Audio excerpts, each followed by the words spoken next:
El Poder Ejecutivo publicó la Ley 32.130 el 10 de octubre del 2024, que modifica el Código Procesal Penal, Decreto Legislativo 957. De acuerdo con esta norma, se establece que la Policía Nacional del Perú será responsable de la investigación preliminar del delito y llevará a cabo las diligencias correspondientes de acuerdo con sus leyes y reglamentos. Sobre el particular, les presentamos una exposición en participación ciudadana en el Congreso de la República en base a esta nueva norma que está muy interesante. Comenten y dejen sus opiniones. 35 millones de personas delinquimos. Según los números, a lo mucho, el 1% del país comete delitos, en términos de delitos violentos que haya que perseguir con urgencia. La pregunta que tenemos que hacernos entonces es ¿para quién hacemos las leyes? ¿Para el 1% o para el 99%? Porque cuando uno piensa en una investigación de un delito, piensa en el delincuente y dice, claro, el delincuente hay que perseguirlo y hay que colgarlo y hay que capturarlo inmediatamente y hay que procesarlo lo más rápido posible.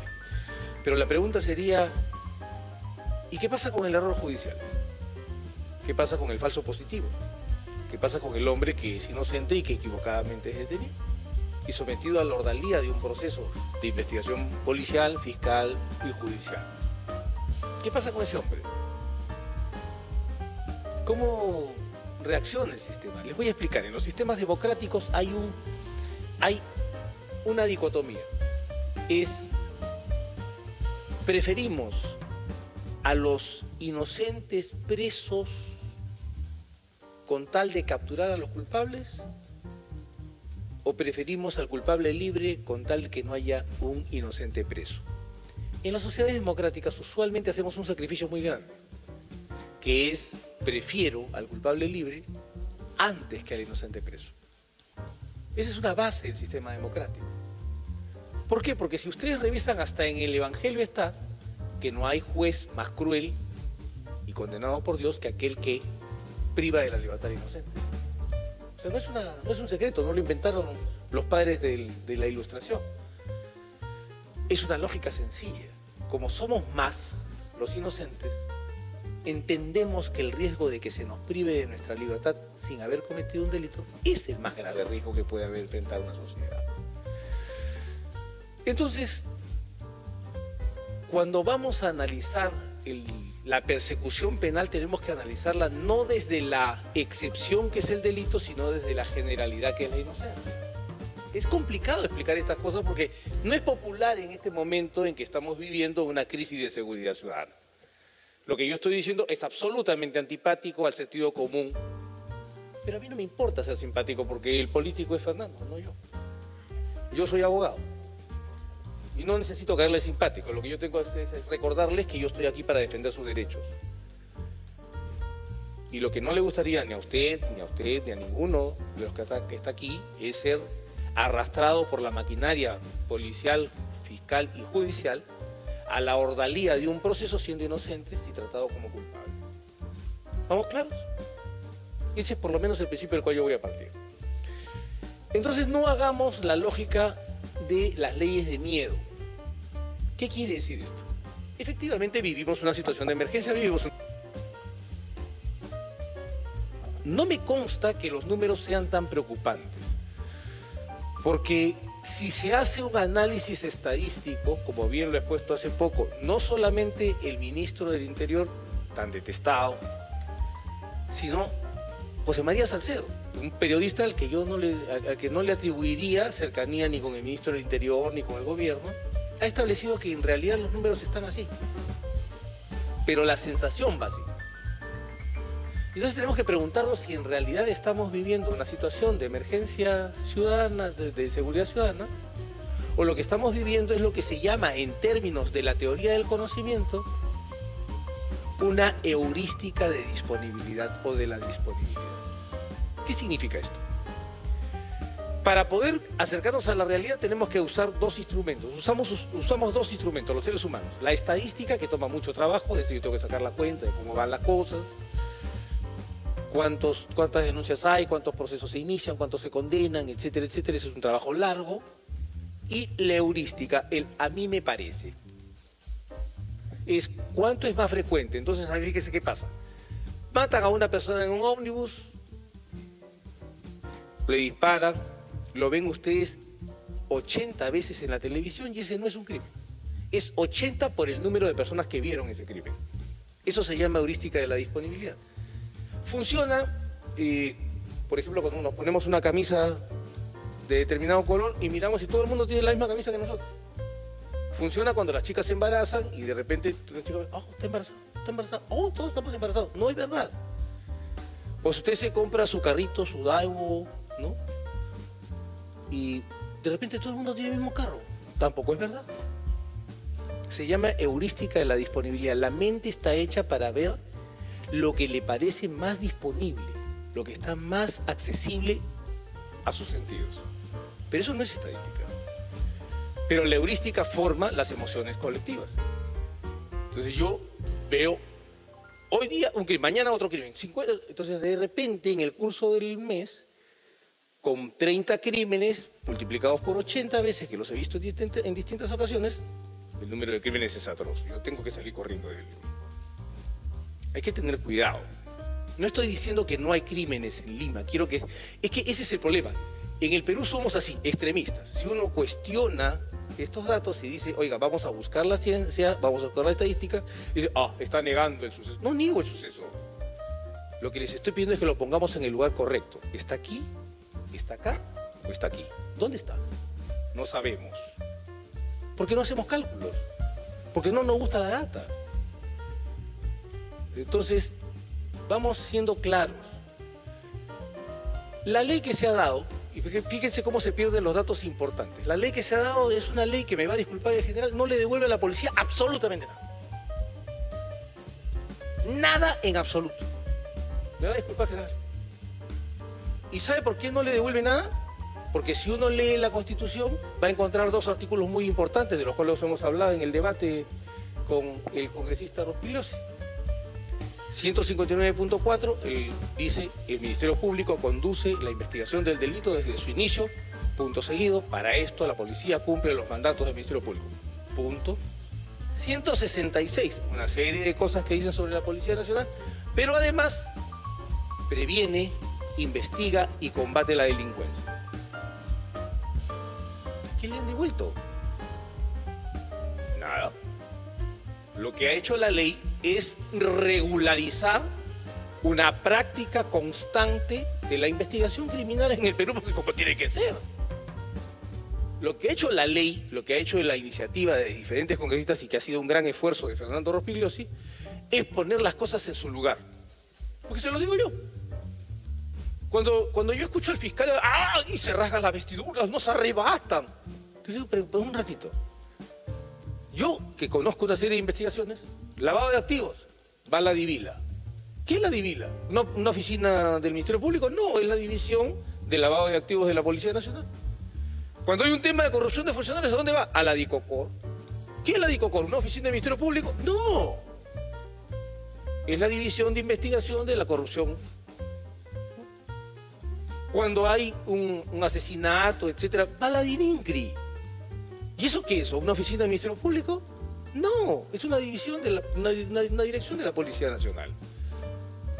O sea, la verdad es que lo que tenemos que acabar, fíjense, las vedettes son interesantes en la televisión y en los programas de los sábados, pero en la institucionalidad democrática no tienen ningún valor. Entonces, cuando el Ministerio Público se convierte en la vedette y dice, me están arrebatando la pantalla,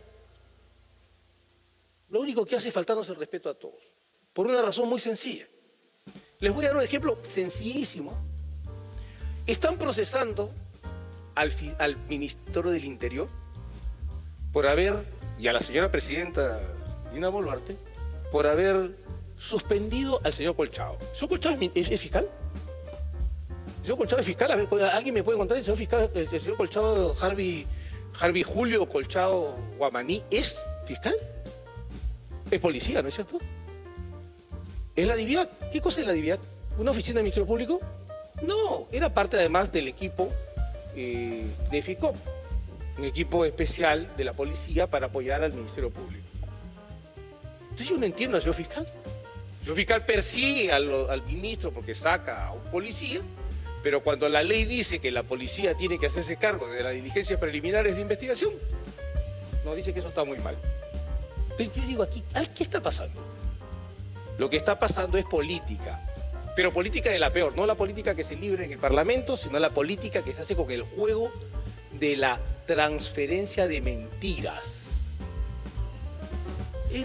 La 32.130 no hace nada, excepto poner las cosas como se practican en la realidad. Si alguien lee la 32.130 va a ver, por ejemplo, que los actos que la policía desarrolla durante la diligencia preliminar de investigación sin la presencia del fiscal, ¿cuánto vale, congresista? 0. ¿Qué ha cambiado? Ah, no, se resiente los fiscales.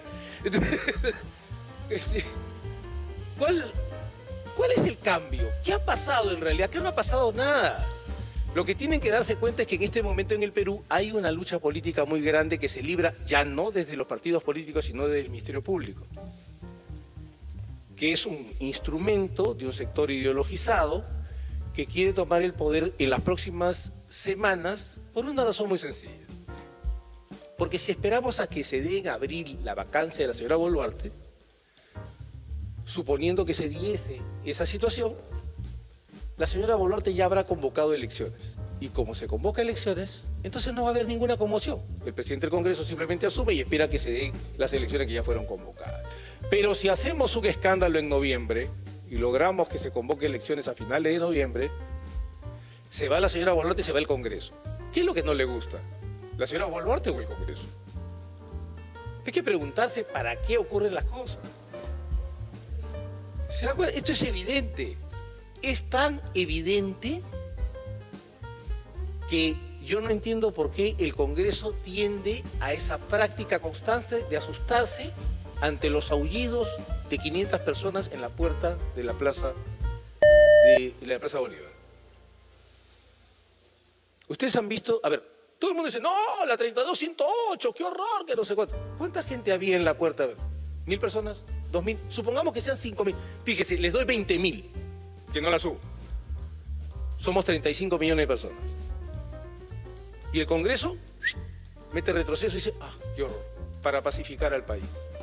Para pacificar al país, le entregan de nuevo al Ministerio Público el arma con la que van a perseguir a todo el Congreso de la República. Me van a disculpar, pero eso se los dejo que decir aquí. Es sencillo. Yo conozco esta historia. Yo estuve allí. 2017 comenzó la investigación, usaron el resorte de la ley de crimen organizado. Keiko Fujimori fue detenida. Lo ha contado Wilmer. Wilmer ha contado eso, pero lo que pasa es que no les ha contado más. La señora fue detenida asistiendo a una diligencia. Yo no soy fujimorista, ¿ok? Pero tengo muy buenos amigos ahí. Entonces, pero la cosa es así. Y detuvieron a mi amigo muy querido Pierre Figali, detuvieron a Ana Gers, y detuvieron a Vicente Silva Checa, y detuvieron a Pacho Bedoya, un hombre de 70 y tantos años, y Jaime Yoshiyama, mi defendido, se salvó porque estaba fuera del país. Si no, lo hubieran llevado con 70 y tantos años. ¿Qué ocurrió en realidad cuando empezó eso? El proceso fue, ¿estamos buscando la justicia o estábamos buscando el cierre del Congreso? ¿Qué ocurrió? El juicio recién ha comenzado hace poquito. Sin embargo, esto empezó acá. Y en el camino, esta conspiración que vino desde el Ministerio Público disolvió el Congreso de la República. Oiga, abran los ojos. No estamos haciendo discusiones jurídicas. La verdad es que no hay ninguna discusión jurídica aquí. Esto es política. Dejen de engañarse. Y hay que usar las tribunas para decir las cosas como son.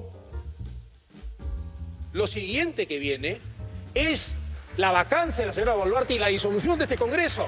Y va a pasar en noviembre, si no cierran la puerta. Y hay que dejarnos de cuentos, y hay que dejar de engañarnos. Y yo, que me comí esta pelea solo, y que vi a mi Congreso retroceder cuando estábamos desarmando el tinglado que permitió que 3 personas usted y yo seamos una organización criminal y pudiéramos ir 48 meses presos. Esto que se peleó tanto, el Congreso retrocede. Se asustó. Se asustó. Yo les digo, ya les vieron el Guáramo, ya les vieron el miedo, ya les olieron la adrenalina y en noviembre la carga va a ser intensa. No se engañen, esto no tiene nada que ver con la ley 32.130 ni tuvo que ver con la 32.108, ni tiene que ver con ninguna ley que tenga que darse. Este es un pleito por el poder. Y si ustedes no quieren abrir los ojos, congresistas, van a ser víctimas de su ceguera. Así de sencillo. La ley 32.130 lo único que hace es poner las cosas como estaban, tal cual estaban, hasta el día anterior a la promulgación de esa ley. La 32.108, ¿qué hacía? Impedía que Pedro Pablo Kuczynski, su secretaria y su chofer fuera una organización criminal. A mí me parece gracioso, de verdad. O sea, bueno, es gracioso para nosotros si lo vemos de fuera, pero para él no ha sido tan gracioso. No es gracioso que una persona pueda ir presa 36 meses más 12. No es gracioso que una persona pueda ser investigada 36 más 36 más 36 meses, como es en la ley hoy. No es gracioso lo que va a venir porque el Perú está secuestrado desde una institucionalidad que no se termina de rehacer. Y no se va a rehacer si el Congreso no tiene mano. A mí no me importa ser agradable, no me importa caer bien. Para mí hay una pelea fundamental, es sacar al Perú de la caverna. Y sacar al Perú de la caverna supone un costo personal, de insultos, de cansancio, de fatiga, de soledad y de furia.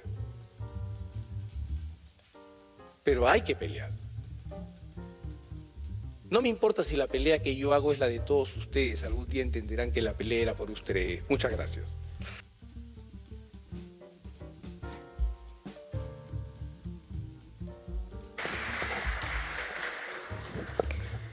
Le agradecemos por su ponencia al doctor Humberto Abanto Verástegui.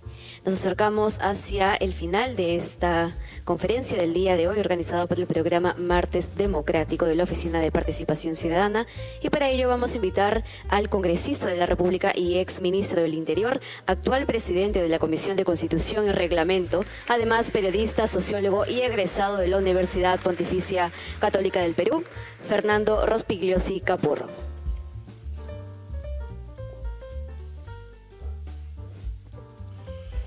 Señora Milagros Salazar, jefa de la Oficina de Participación Ciudadana del Congreso, general Baella, doctores Abanto y Medina,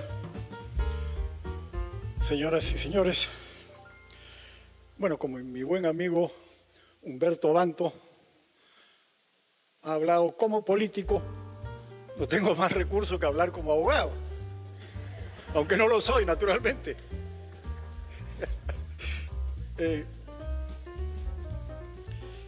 Yo ya no voy a abundar en los temas que el general Baella y los doctores Abanto y Medina han tratado con mucho mayor conocimiento y sapiencia que yo, sino ir a la última cosa que hemos hecho, que es presentar una acusación constitucional contra la Junta de Fiscales Supremos.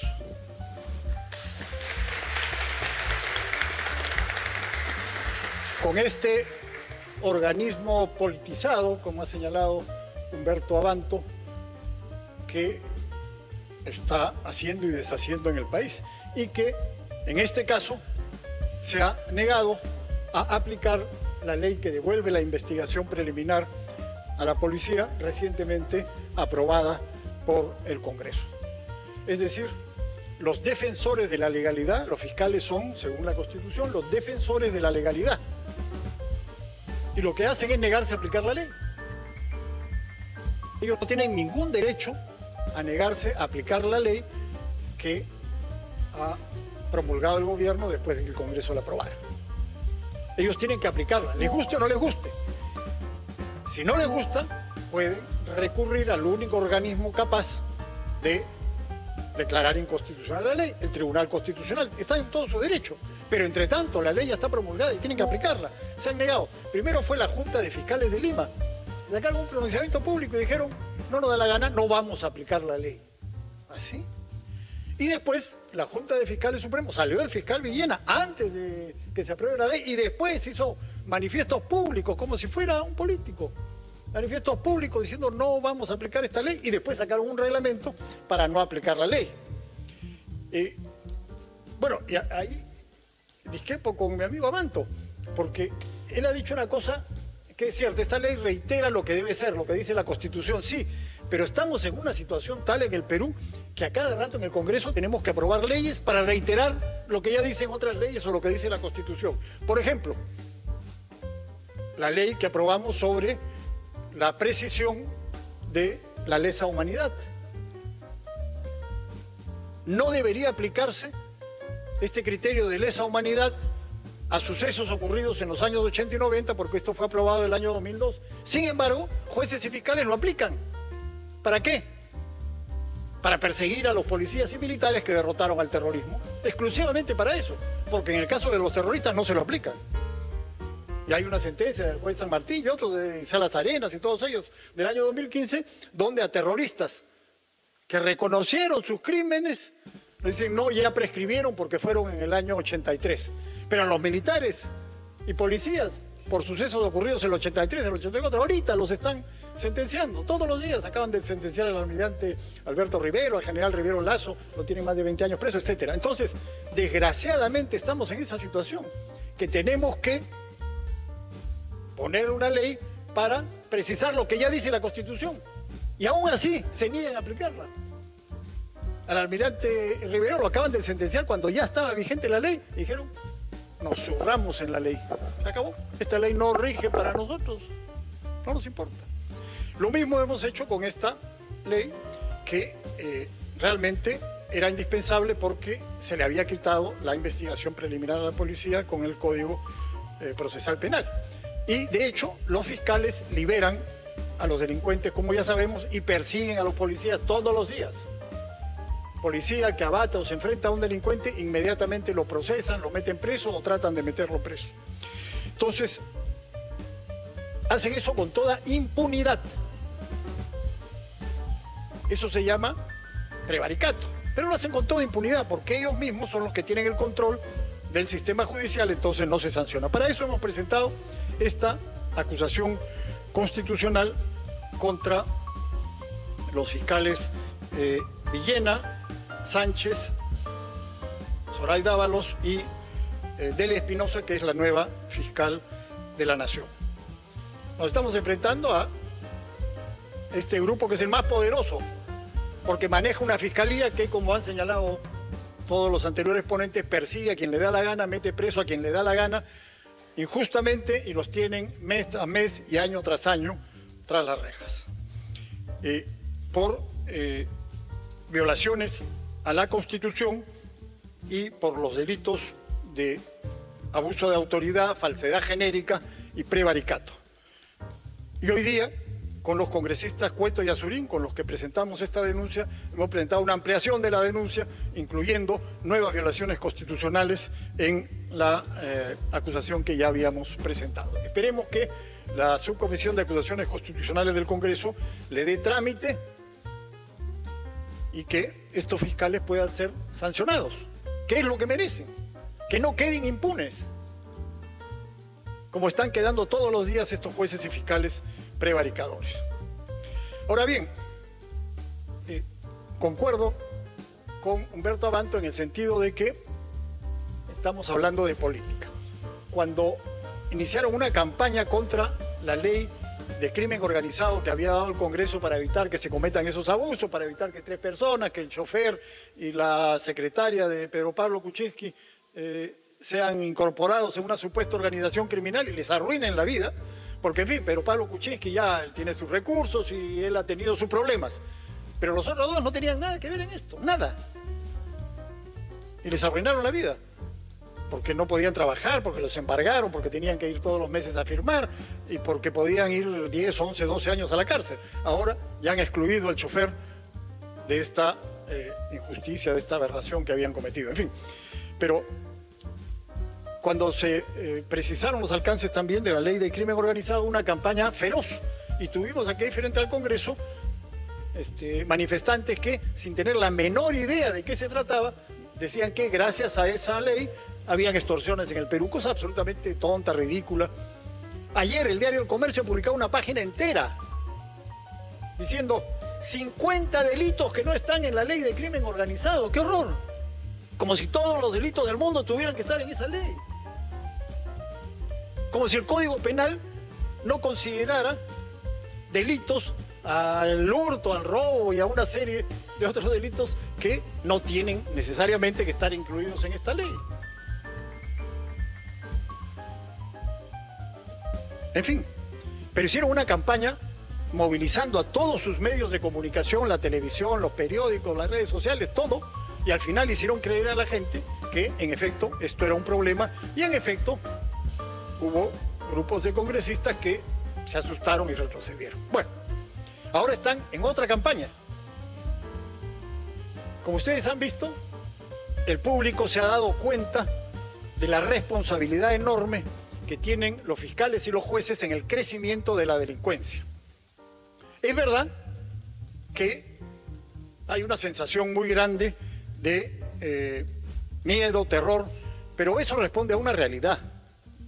La delincuencia ha crecido exponencialmente en los últimos años y sobre todo ha crecido la violencia. Y la violencia ha crecido por la llegada de delincuentes extranjeros, que fue permitida precisamente por esta gente cuando estuvo en el poder. Venezuela tenía un índice de homicidios monstruoso, 54 por cada 100.000 habitantes. 54 por cada 100.000 habitantes. De Estados Unidos tiene entre 4 y 5, de acuerdo a los periodos. 10 veces más que Estados Unidos, por supuesto 10 veces más que el Perú. Esos delincuentes muy violentos han venido acá. Hoy día, si ustedes ven las cifras, la tasa de homicidios en Venezuela ha bajado.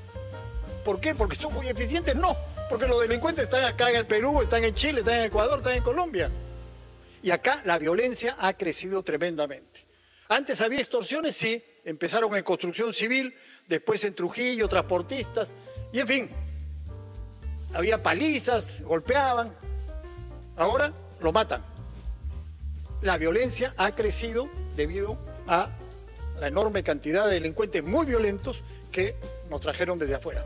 Y los delincuentes peruanos, para no dejarse superar por los delincuentes venezolanos, también, por supuesto, cada día más recurren a la violencia. Entonces ya se ha generalizado la violencia como producto de la llegada de estos delincuentes. Y la otra razón por la cual creció la delincuencia es por precisamente este Código Procesal Penal que, en la práctica, le quitó la investigación y que permitió que liberaran a los delincuentes todos los días.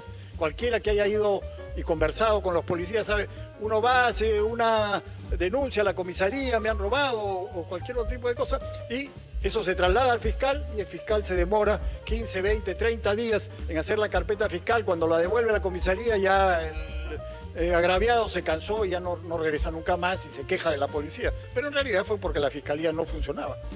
Ese es un problema serio que esperemos que con esto se empiece a resolver ahora. Bueno, si es que, naturalmente, los fiscales acatan la ley. De lo contrario, van a seguir trabando el desarrollo de la investigación. Pero así como les decía que lograron mentir y engañar a la gente con esta ley de crimen organizado, ahora están recurriendo a otra mentira, a otra argucia. Están saliendo los fiscales a hacer declaraciones, a circular en las redes y en todos los medios de comunicación de la mafia caviar diciendo que ellos sueltan a los delincuentes por las leyes que da el Congreso y por los decretos legislativos que da el gobierno. Eso es lo que están diciendo. Cuando las leyes en el Perú, las leyes penales son durísimas, a veces exageradamente duras. Por ejemplo, el gobierno dio un decreto legislativo en diciembre del año pasado. 30 años de prisión al que roba un celular. O sea, no hay proporción, ¿no? Y a un homicida, ¿cuánto le van a poner? ¿300 años? O sea, bueno, 30 años de prisión por robar un celular. Uno pasa en moto, arrancha, bueno, tiene que ser sancionado, claro, pero el problema no es la pena. El problema es que no lo atrapan y no lo sentencian. Si aunque le pusieran 5 años, 10 años, si lo atraparan y lo sentenciaran, ya no habrían delincuentes que hacen eso. Pero como no los atrapan ni los sentencian, entonces siguen haciéndolo a pesar de que la pena sea 30 años porque saben que no se va a cumplir. Pero bueno, las leyes son muy duras. Pero sin embargo ahora los fiscales están diciendo que ellos liberan a los delincuentes porque las leyes son muy blandas y la culpa de eso la tiene el Congreso y el gobierno. Una nueva mentira para tratar de lavarse las manos y echarle la culpa a otros de lo que es su propia responsabilidad. Y eso es, como dice Abanto, política. Eso no tiene nada que ver con la realidad de las leyes o la realidad del sistema de justicia. Tiene que ver con política. Y en efecto ellos están tratando de tumbar todo el sistema, Congreso, gobierno, lo que sea, para hacer lo que hicieron en 2020 cuando tumbaron a Merino. ¿Y a quién pusieron? A Sagasti. ¿Y qué cosa era Sagasti? La minoría de la minoría. Una cosa increíble. Dijeron los medios de comunicación, no se puede elegir como presidente de la República a los que hayan sido mayoría, a los que hayan sacado más votos en las últimas elecciones. No. ¿Perdón? A los que acaba Vizcarra, claro. O sea, era solamente los que habían votado a favor de Vizcarra o no habían votado, eran los que podían llegar a la presidencia. Y lograron imponer eso.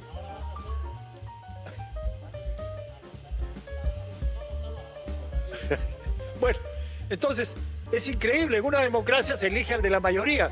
Pero con los medios de comunicación y con los grandes empresarios lograron imponer al que era la ínfima minoría, los que tenían 3, 4 votos en el Congreso. Solamente eso puede ser. Y pusieron a Mirta Vázquez, esa antiminera que después fue premier de Castillo y que alentaba a los que quemaban las minas, la pusieron de presidenta del Congreso. Bueno, o sea, ojo, no tienen votos, no tienen respaldo popular, pero tienen mucha habilidad para generar disturbios y con la ayuda de la Fiscalía, el sistema judicial y los medios de comunicación, imponer a la minoría sobre la mayoría. Entonces, ese es el debate, esa es la batalla que tenemos. Pero en fin, termino diciendo que en el tema que nos convocaba, devolver la investigación preliminar a la policía, ha sido un trabajo que hemos hecho con abogados, con policías que son abogados también, como el general Baella y otros más, que ayudaron con su conocimiento de la práctica diaria a redactar la ley, que fue la que finalmente se aprobó en el Congreso y que hoy día está vigente. Eso es uno de los tantos elementos que deben servir para luchar con más eficacia contra la delincuencia. Naturalmente, se requiere liderazgo para eso, cosa que lamentablemente está ausente hoy día en las más altas esferas del gobierno, pero que no debe desanimarnos. Tenemos que seguir peleando y haciendo cada uno, desde el lugar donde está, lo que sea posible hacer en este momento para mejorar la situación de seguridad ciudadana, que es la que aterroriza realmente a los peruanos. Si uno mira, pregunta, no solamente en las encuestas, sino en las conversaciones diarias, realmente es un problema que preocupa a todos y que está en el primer lugar de la preocupación de los ciudadanos y que es algo que tiene que tratar de mejorarse. No lo vamos a resolver en este gobierno, tampoco seamos ingenuos. Este es un gobierno débil, incompetente, con poco liderazgo, pero se pueden hacer cosas. Algunas cosas se pueden hacer, algunas cosas se han hecho y yo creo que hay que seguir empujando el carro hasta que logremos un gobierno que realmente ponga las cosas donde debe ponerse y que combata con energía y firmeza a la delincuencia. Eso es lo que se requiere, energía y firmeza para combatir la delincuencia. ¿Es una crisis de seguridad? Sí. Y si hay que romper las reglas para vencer a la delincuencia, pues hay que romper las reglas. En una situación de crisis no se puede actuar como si estuviéramos en una situación normal. Eso es equivocado. No se puede, con ciertas reglas que dicen que hay que cumplir, poder avanzar en una situación tan complicada. Teniendo un sistema judicial como el que tenemos, si no se barre con eso, pues evidentemente no podremos avanzar con seriedad. Esa es la tarea que tenemos por delante y espero que todos empujemos el carro en esa dirección. Muchas gracias.